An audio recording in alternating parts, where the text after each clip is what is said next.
ucapan selamat pada Pak Setia Novanto yang telah menjadi Ketua DPR.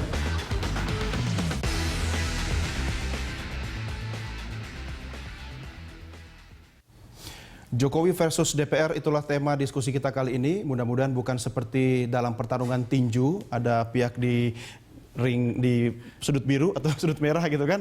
Tapi sebelum ke Pak Kristiadi, Bang Eriko, komunikasi politik yang paling efektif tentunya kan ada pertemuan langsung antara ketua partai. Kenapa sih Bu Mega susah banget diajak ketemu Pak SBY? Sebenarnya tidak begitu. Proses itu kan sudah berjalan. Kemarin juga sudah dijelaskan Mbak Puan. Ya, bahwa Mbak Puan, Pak Jokowi, Pak JK dan juga Pak Surya Paloh akan berkomunikasi dengan Pak Presiden SBY. kita kan seperti itu. Nah, tetapi proses itu sendiri tidak berjalan. Padahal proses ini kan proses yang memang harus diawali dalam pembicaraan awal untuk kemudian difinalisasi dengan Ibu. Masalahnya di mana sehingga tidak berjalan? Ya tidak ada pertemuan. Ya, artinya kan pertemuan kan dua belah pihak, harusnya ada inisiatif dan ada yang sudah ini saja. Tetapi kami tidak tahu seperti yang disampaikan Mbak Puan bahwa waktunya mungkin yang tidak bisa diterima untuk komunikasi ini. Seperti itu yang terjadi. Kalaupun terjadi kemarin. komunikasi, Bang Eriko, apakah bisa merubah peta politik di parlemen? Apapun ceritanya, komunikasi itu penting. Bagaimanapun juga proses di parlemen itu sendiri adalah sistemnya, kan begitu. Tetapi yang utama ini kan yang paling penting sebenarnya. Iya. Nah, kalau itu bisa dikomunikasikan, kemudian nanti bertemu tokoh-tokoh, saya pikir sebenarnya peluangnya sangat besar. Tetapi itu tidak terjadi. Karena apa? Tentu saya juga tidak tahu. Yang pasti mengenai waktunya yang memang tidak cocok, kemarin disampaikan Mbak Puan kepada di media dan juga kepada kita semua. Atau PDI Perjuangan terlalu sombong mungkin untuk merendahkan hati ketemu dengan Demokrat? Saya rasa kami selama ini melakukan komunikasi dengan sangat cair. Tidak pernah kita ada menjaga jarak atau apapun, tidak pernah. Atau PDP tidak mau dibilang bahwa mereka sangat membutuhkan dukungan politik dari Demokrat sebenarnya? Sebenarnya tidak ada seperti itu. Bahkan Pak Jokowi, Pak JK sendiri, Presiden yang terpilih melakukan. Iya, tapi kan bukan Bu Mega, Bang. Nah, makanya tadi kan sudah disampaikan oleh Mbak Puan bahwa ini proses awal ini sendiri tidak bisa berlangsung untuk bisa dikomunikasikan secara langsung. Itu tidak terjadi. Ini kan kesannya sama kalau kita bicara Demokrat pasti identik SBY. PDIP kan Bu Mega banget gitu kan. Oke lah, kita coba lihat perspektif yang lain mungkin. Pak Kris, Anda melihat ketika seorang ketua DPR itu dipimpin oleh anggota Koalisi Merah Putih, kemudian saya ingat pernyataan Ical sendiri bahwa sebenarnya soal undang-undang pilkada itu baru awal saja. Masih banyak hal yang sebenarnya bisa menjadi permainan Koalisi Merah Putih lewat parlemen untuk menjegal pemerintah kita. Oh sama, kalau cuma niatnya itu cuma mau menjegal, saya kira begitu tanggal 20 dilantik, bulan Oktober, Pak Jokowi milih Menteri Keuangan yang petarung, bilang aja itu pajak-pajak itu coba cek semua tuh pengusaha-pengusaha itu. Pajak anggota DPR. Lalu panggil Menteri Kehutanan itu mana perusahaan-perusahaannya sudah lama tuh tidak dikerjain tuh itu kiani kertas apa itu gimana itu urusannya. Itu saja bisa begitu kalau mamanya seperti itu. Tapi kan kita rakyat kan Pak. Apa? Jadinya pertarungan. Loh, oleh karena itu, tapi memang mungkin juga dibutuhkan. Terus bangsa ini mungkin juga kadang-kadang untuk membangun suatu peradaban tatanan baru, memang ada sedikit lah tragedi-tragedi kayak begini nih. Tapi menurut saya bangsa ini sudah terlalu besar dan sudah terlalu banyak makam garam dan sejarah bisa mengatasi seperti ini. Tadi saya katakan contoh kecil aja lah, oke lah. Sekarang Pak Jokowi kayak ketawa, hai, tapi dia sudah ngerti loh. Kemana lah, kamu sudah tahu semua. Kita usut semua. Dengan transparansi akan ketahuan semua, yuk bayarnya pajak bener apa tidak, yuk ngemplang pajak berapa, ya kan? Dan harus kembalikan, gitu.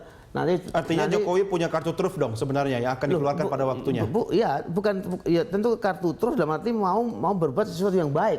Ya, jangan-jangan mereka semua ini nanti tinggal punya korsleting semua nanti. Kalau nggak mau kerjasama, dibuka semua gitu. Bukan nggak mau kerjasama, enggak, harus kerjasama buka semua, kena semua. Iya. Ya kan? Itu yang menurut saya juga penting untuk Pak Jokowi ini. Meskipun saya sebetulnya tidak mau mengatakan sekarang ini. Lalu sebab kalau dikatakan sekarang ini, pada siap-siap juga mereka itu kan merasa penilai pajak apa itu kan. Kita minta pendapatnya Pak Fadel Muhammad soal ini. Pak Fadel, saya ingat Pak Ical pertanyaan yang sama kepada Pak Kris sempat mengatakan ini baru babak pertama soal undang-undang pilkada. Jangan-jangan banyak hal lain yang akan bisa dijadikan sebagai bahan untuk menjegal Jokowi JK. Pak Fadel. Ya, saya kira kalimat mencegal ini kurang pas. Tapi bahwa bekerja sama untuk kepentingan rakyat saya kira akan banyak sekali. Kalau ada yang berbeda, maka nanti rakyat menilai, teman-teman bisa menilai mana yang bagus, mana yang tidak bagus. Banyak sekali misalnya tentang undang-undang yang dibuat terlalu kecenderungan liberal. Nah, ini perlu kita perbaiki lagi. Banyak sekali saya kira yang dewasa ini pada waktu itu lahir undang-undang karena dipaksa oleh IMF. Nah, itu perlu perbaikan. Nah, mudah-mudahan pemerintahan Jokowi JK juga menyadari hal yang sama sehingga bisa sama kita. Kalau tidak, maka rame lagi nanti di depan. Tapi Pak Fadel kok kesannya ini ada kesan ya, apa ya, marwahnya itu, auranya itu kok seolah-olah ini adalah politik balas dendam. Ini seperti mungkin kalah di Pilpres, kemudian kita balas di parlemen ini. Saya kira di mata saya tidak demikian. Di mata saya tidak demikian dan saya menjaga hal itu. Saya menjaga jangan sampai terkesan seperti begitu. Kita akan jaga itu. Jangan. Kalau di mata Pak ARB sama Pak Prabowo mungkin beda Pak Fadel? Saya nggak tahu. Bapak kan dekat. Anda kan sering dengar kalau mereka pidato-pidato itu. Ya. Kalau ada pidato-pidato mereka yang agak keras, saya selalu bilang jangan tunjukkan. Kita mesti harus dewasa dalam berpolitik. Kita harus mature menyampaikan pikiran-pikiran agar supaya tidak ada terkesan negatif. Apalagi cegal-mencegal, tidak. Ya, Pak Fadel, satu pertanyaan sebelum menutup diskusi kita. Apakah Pak Fadel sebenarnya hatinya lebih ke Koalisi Merah Putih atau kemana, Pak? Saya pasti ya Koalisi Merah Putih. Pasti ya, Pak ya? Pasti Golkarnya, Pak ya? Pasti Golkarnya, pasti Koalisi Merah Putih. Tapi kalau ada pikiran-pikiran saya yang lain, yang berbeda, saya ungkapkan. Baik waktu rapat resmi maupun di media. Ya. Kalau saya anggap bahwa ini perlu, ada pula yang saya sulit menyampaikan di media, tapi saya sampaikan pada teman-teman itu. Itu ada. Iya. Tapi Pak Fadil kan juga dekat sama Pak JK kan? Oh, saya berteman berpuluh-puluh tahun. Jadi galau dong Pak nanti memilih dukung yang mana? Tidak, saya kira. Yang penting kita membuat sesuatu untuk kepentingan rakyat. Pro rakyat, kita akan bikin untuk arah sana. Pak Fadel, menurut Anda apakah Pak JK masih punya kartu truf yang akan dipergunakan nanti ketika mungkin pemerintahnya bersama Jokowi dijegal oleh DPR RI? Bisa. Karena bagaimanapun juga beliau kan mantan Ketua Umum Golkar, mantan politisi yang senior. Hanya beliau bilang beberapa kali kepada saya, kepada kita-kita bahwa beliau ini ikut di koalisi Indonesia Hebat, PDIP dan lain-lain karena profesional, bukan karena partai. Berarti sebenarnya Pak Fadel koalisi Golkar di KMP juga nggak solid-solid amat dong Pak? Saya kira solid dalam hal kebersamaan untuk membangun bangsa ini ke depan. Kadang-kadang ada perbedaan-perbedaan pikiran, pasti ada. Kita nggak bisa hindari. Ya. Pasti. Baik. Saya boleh ngomong sebentar? Silakan Pak Kris. Fadel, ada ungkapan di kalangan, banyak kalangan yang selalu mengatakan, wah politik kita itu sangat dinamis. Yang bagi saya itu nggak jelas artinya. Tapi saya justru sekarang ini saya senang kalau ada politik itu dinamis, sehingga mudah-mudahan Pak Fadil Muhammad masih bisa mendapatkan kesempatan menjadi Ketua DPR, Mas. Mudah-mudahan. Terima kasih. Terima kasih. Ini kan teman saya. Saya berteman baik sama Pak Fadil dalam sekali puluhan tahun saya jadi. Saya ngerti beliau saya. Pak Fadil saya bingung. Ini yang menjawab tadi ini pengamat politik senior, politisi atau tim sesnya Anda nih Pak Fadil? Oh, saya bisa mempertanggungjawabkan dunia akhirat. Oke, ini yang paling penting sebagai akademisi. Baik, Pak Fadil terima kasih bergabung bersama kami Pak. Sukses buat Anda. Yuk, terima kasih. Selamat malam. Baik, Bang Eriko, komentar Anda. Ini kan sebenarnya cair ya, komunikasi politik kita. Ada satu hal yang mungkin menjadi penghambat ketika PDI Perjuangan itu harus berkomunikasi dengan Partai Demokrat yang kalau boleh dikatakan agak seksi sekarang posisinya, kena faktor ketua umum masing-masing. Ya sebenarnya kan kalau dari kami, dari saya sebenarnya, kan kita tidak ingin sebenarnya mengomentari atau mencampuri ranah daripada kedaulatan partai lain. Tetapi saya ingin kasih gambaran yang sederhana saja di dalam kemarin RUU Pilkada itu. Bagaimana kita sudah sepakati di forum lobbying.